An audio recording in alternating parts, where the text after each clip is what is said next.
Und da bin ich wieder. Da ist die Pot-Lady. Und wir sind zusammen in Deadly Premonition, haben alle Verdächtigen befragt und gehen jetzt zu Emily und sagen ihr, Emily, ist alles gut, ich weiß jetzt Bescheid. Let's make love. Das wohl leider nicht. Emily, was ist los? Ich sollte doch zu dir kommen. Habe ich doch noch nicht alle befragt? Ich sollte doch... ach, hier, guck mal. Thomas kann ich nochmal reden. Warum? I can't believe you thought I was a suspect, Agent York. I'm still in shock. Ja, das ist alles. Emily! Emily! Ich habe alle befragt, glaube ich, Emily.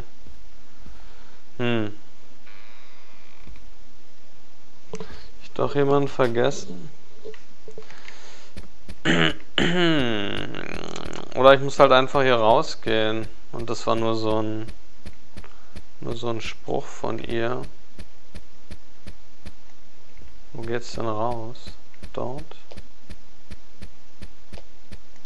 Ja. Okay. Dann habe ich vielleicht doch jemanden vergessen. Wen könnte ich vergessen haben? Jim. Jo. Ach, die beiden habe ich vergessen, Mensch. Schau mal.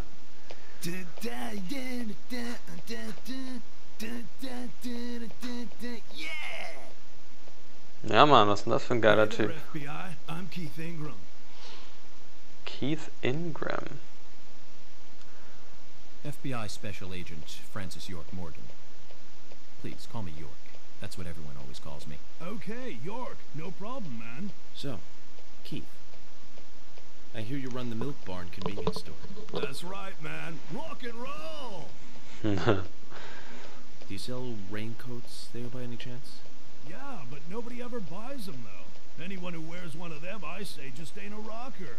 But you know, that scar of yours. Now that scar rocks. This scar rocks? Now that's a new one. I'll drop by your store soon, and let's talk then. Yeah, cool, man. Rock on, FBI!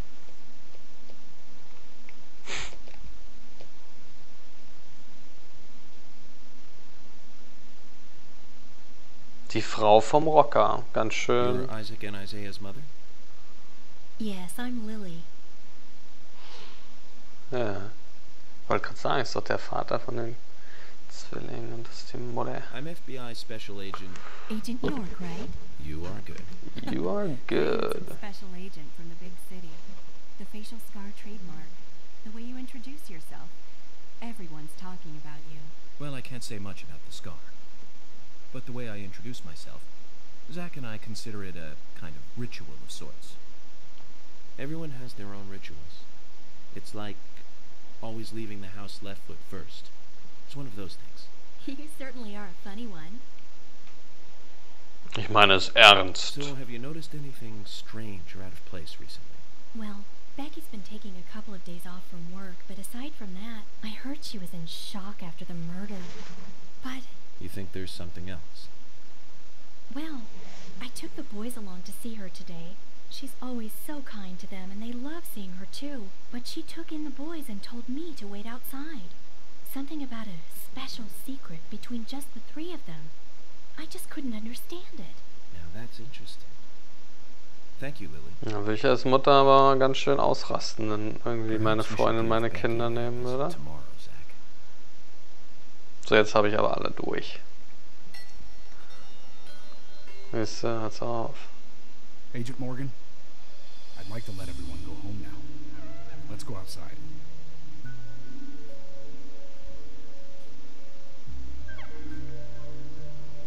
Der reiche Doc Brown.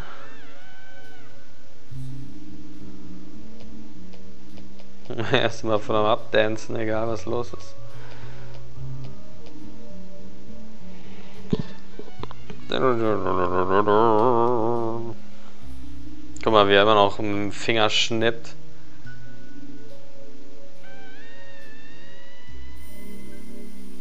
Greenvale Inhabitants. Clear.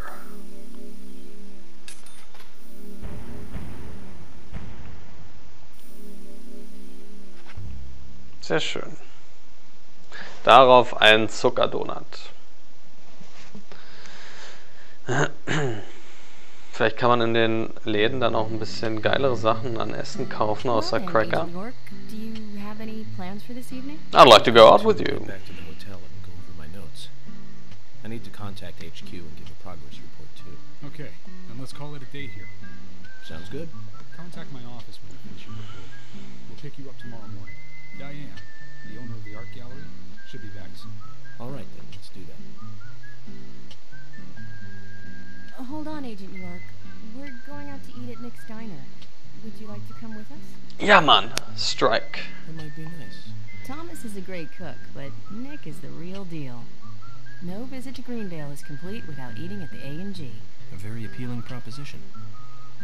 Zach, what do you think? We can always go back to the hotel after eating dinner, or go directly back to the hotel. You decide, Zach. Let's eat with them. Emily, you stole my heart. Okay, schön mit Emily und Thomas jetzt schön geil essen.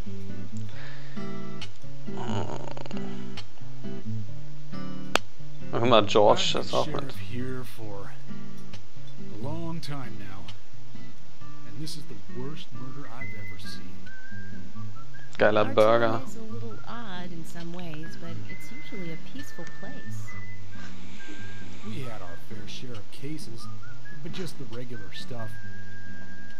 A high school kid shoplifting from the milk barn, maybe, or some hot-headed kids fighting, fueled on liquor. Nothing more than that. Agent York, what kind of cases have you dealt with in the past?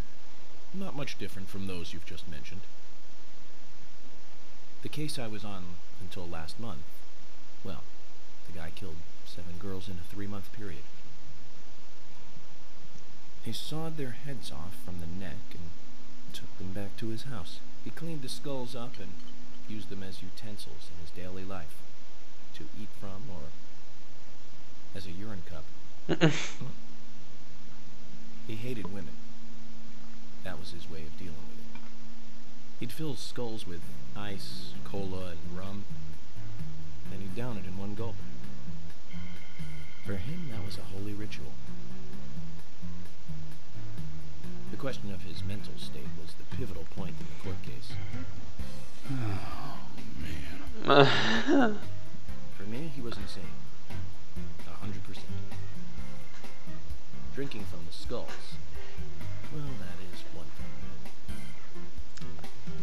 But those he had used to relieve himself, he had then just used them to drink from, too.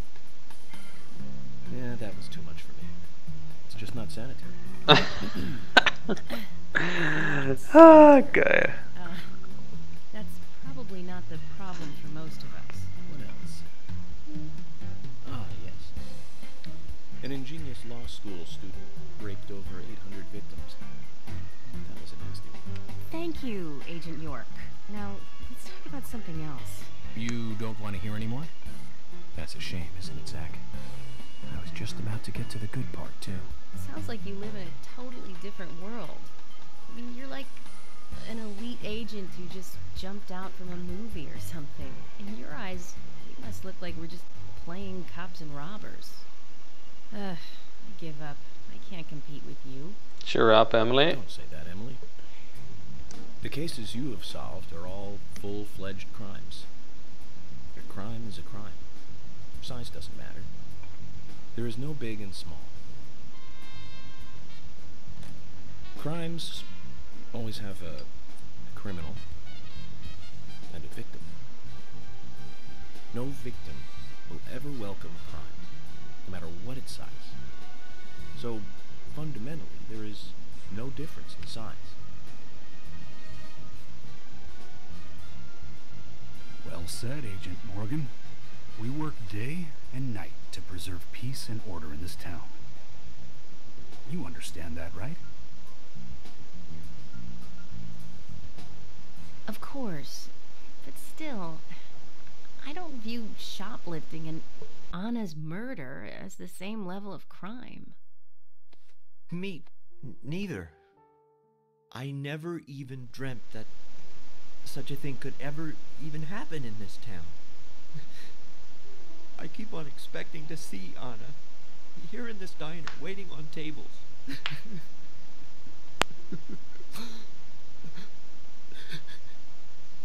Excuse us, Agent Morgan. We should have made dinner a more uplifting experience. Let's call it a night. Okay. Good night. Ach, der arme Thomas. Thomas is Alone. Übrigens ein gutes Spiel, Thomas is Alone. Auch auf Steam zu haben. Oder für Android, iOS, alles mögliche. Tolles, nettes, emotionales Jump'n'Run mit Klötzen. Einfach mal ausprobieren. Episode 7. Back to the Investigation. Okay. Jetzt habe ich anscheinend endlos Zeit, Stuff zu erkunden. Und auf meiner Karte, was ist wahrscheinlich das Hotel markiert, oder? Nehme ich mal an. Ja. Genau, aber da kann ich ja erstmal vielleicht hier hin, denn da ist Olivia Cormack. Und hier ist eine Bank. Dann haben wir hier Galaxy of Terror. Na gut, ich gehe einfach mal so ein bisschen erkunden.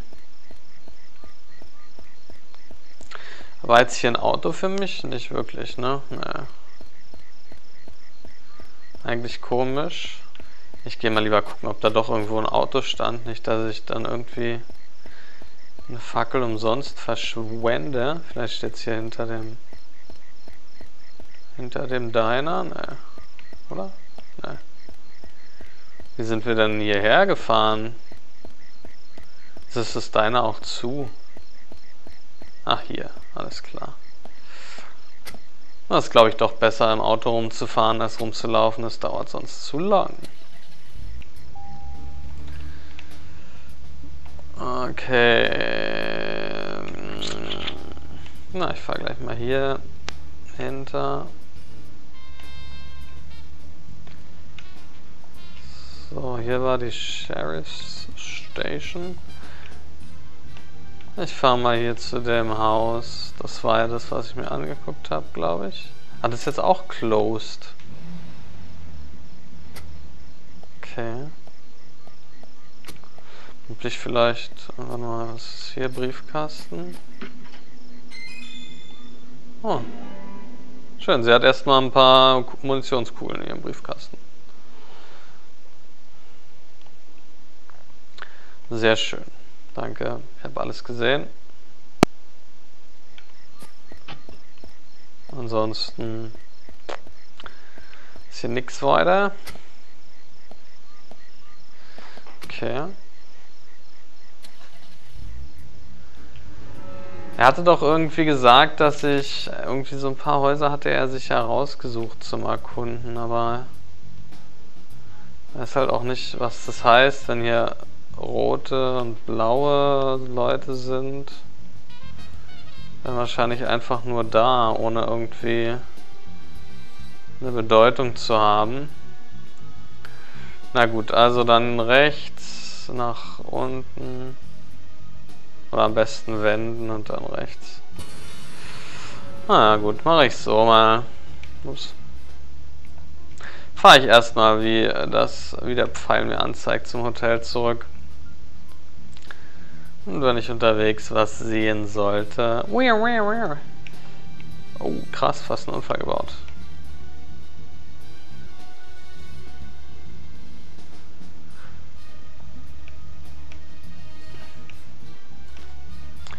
Dann kann ich ja immer noch anhalten. Zach, we can take a rest if you're tired.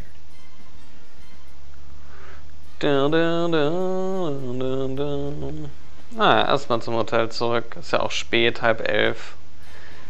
Der neue Tag bringt neue Ideen. Ich könnte vorher noch mal angeln gehen.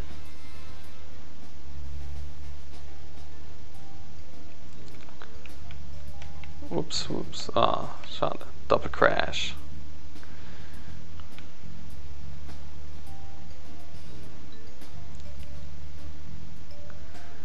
Tschüss. Rein ins Vergnügen. Yeah, two-wheel driving. Baby.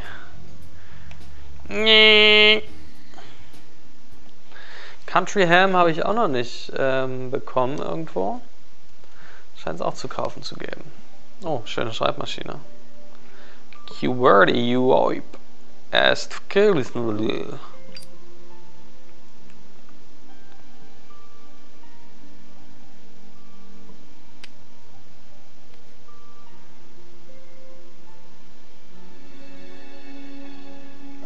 Was habe ich jetzt eigentlich an? Ein Hemd ohne Krawatte und Okay, Sakko?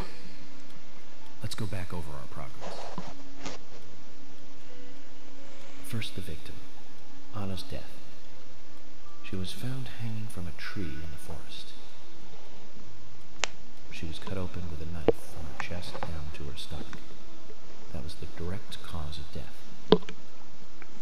The strangulation marks and skull fracture were caused after death. Her tongue was also bit off, and I found something inside her mouth. Do you remember what that was, Zach? Dieser Wurm. War es gar kein Wurm, sondern ein Seed, aber es war es jedenfalls. That's right.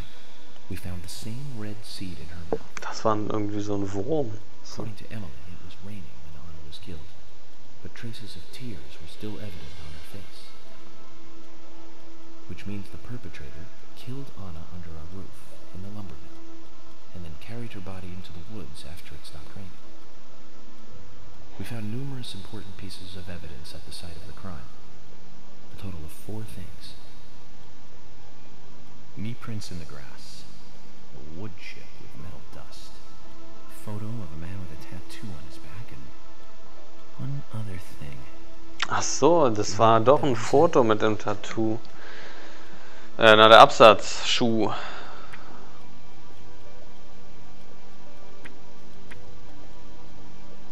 Oder? Aber wir haben doch nur so ein Stück gefunden. That's right. A broken stiletto heel. Aligning this with the other evidence suggests that 2 people came into contact with Anna's body prior to it being discovered by us. Those being the perpetrator who killed Anna and Miss Stiletto Heel. There is also the possibility that a third party carried Anna to the woods. That means we could be dealing with 3 people. 2 or 3 people. In any case, Miss Stiletto Heel may have vital information. We need to find her next.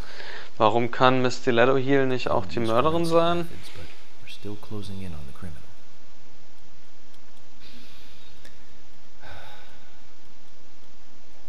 Have I forgotten anything? Ah, of course. The marks on her hand tell us that Anna was gripping something when she died. Do you remember that, Zach? What do you think she was holding on to?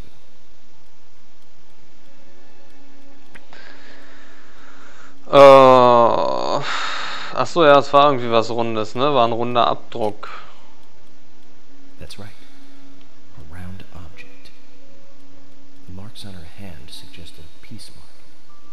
The man in the photo found in the woods had a tattoo of an upside-down peace mark on his back.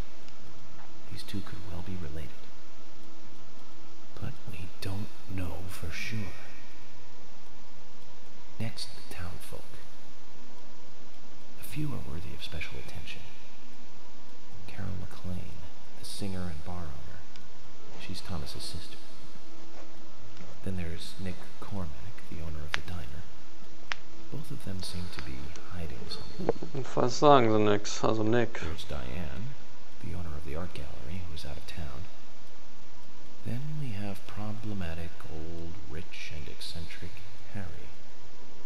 Both will be tough to crack. Well, we just have to go one by one. I've been thinking, one of the biggest rewards here is the fantastic food.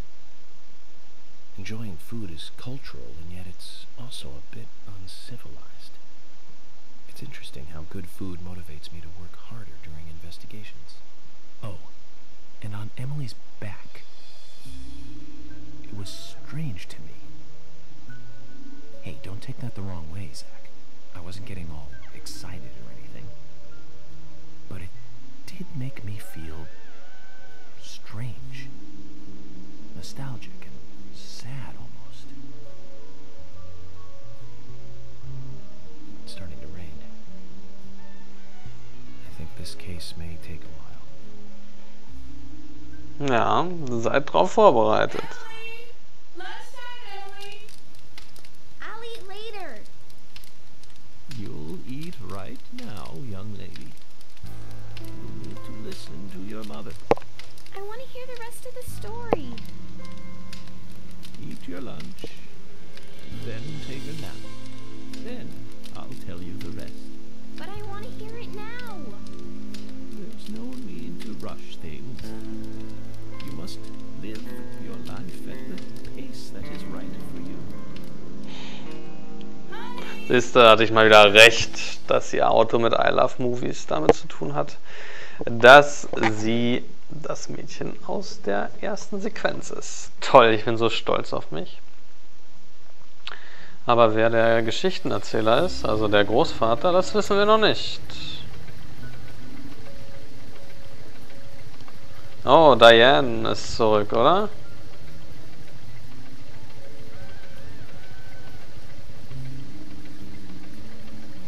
Und Jim hat sie gefahren.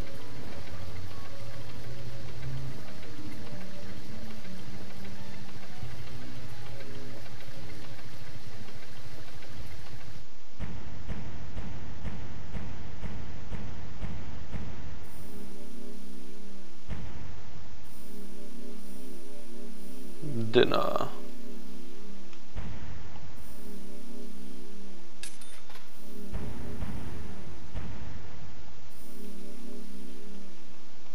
Episode 1 cleared.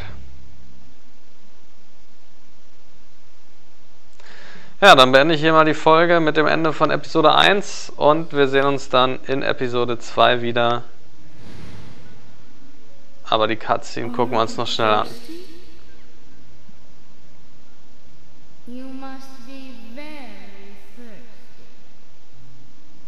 You only take milk with your coffee? Coffee with milk. That's all.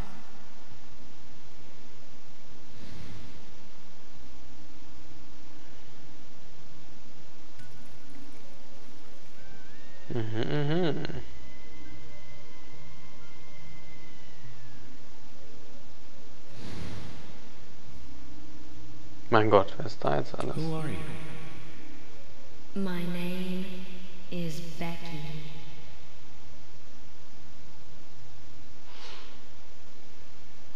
Das ist Becky. What are you doing here? My name is Becky. Ja, das hast du ja gerade schon gesagt. Close friend? My name is Becky. After your throat is quenched, you must do what you must do. Take a sip of coffee and go. Cool, wie die den Takt auch mit ihren Köpfen wippen.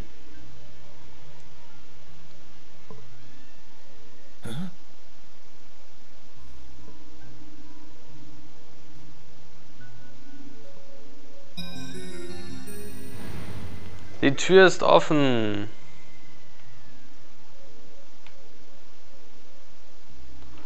Okay, kann ich hier eigentlich noch speichern? Ich glaube nicht, deswegen höre ich jetzt hier mal auf und es gibt dann einfach die Cutscene beim nächsten Mal. Wir sehen uns wieder in der nächsten Episode von Deadly Premonition hier zurück in der Red Lodge. Bis dahin, euer Dread.